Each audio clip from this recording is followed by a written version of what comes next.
भैया अभी ये ना मैं कहीं गई थी, जैसे किसी के बैठक में। तो कार में है ना, मेरी छोटी बेटी के ससुराल वाले भी चले थे, थोड़ा एक दो दो चार जने गए थे। तो उन्हीं की बड़ी, जो मैंने आपको बताया था बीच में कि भैया है ना उनके चोट लग गई थी, गिर गए थे वो। तो उस उन्होंने भी है ना अभी बताया कि है ना हल्दी चूना और जो शहद और सरसों का तेल और कैस्टर ऑयल ये मिला के लगाया। तो मेरा बहुत आराम हो गया भैया, वो अभी बता रहे थे मुझे कार में। तो एक और साथ में बैठी थी, ऐसे बात करते करते मैंने कहा आजकल जो वायरल चल रहा है, जैसे ठंड के बुखार बहुत चल रहा है हमारे उदयपुर में, तो बहुत है। तो मैंने कहा मेथी दाने से ठंड लग के बुखार आता है मेथी दाने से। तो वो आश्चर्य कर रहे थे कि मैंने तो पहली बार सुना है कि मेथी दाने से भी बुखार उतरता है।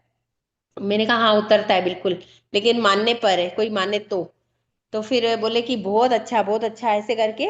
और अब वो उसके एक के हाथ में लग रही थी और बांध रखा था बैंड, मतलब क्या बोलते हैं इसको, पट्टा कुछ ऐसा कुछ बांध रखा था भैया उसने। तो बोले कि मेरे हाथों में कम से कम साल भर से दर्द है।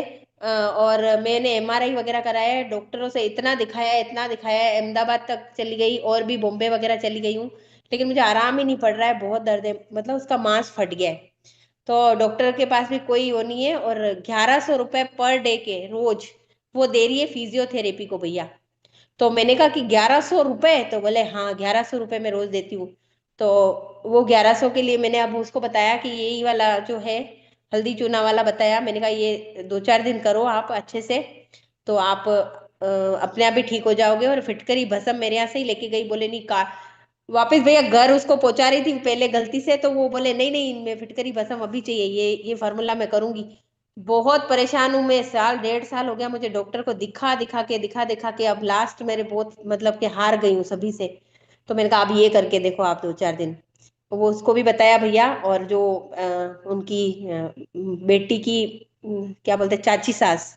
हाँ चाची सास का भी ठीक है उसका चोट का। और जो बेटे का है बुखार वो भी अभी ठीक है भैया। आपका बहुत बहुत धन्यवाद। वंदे मातरम।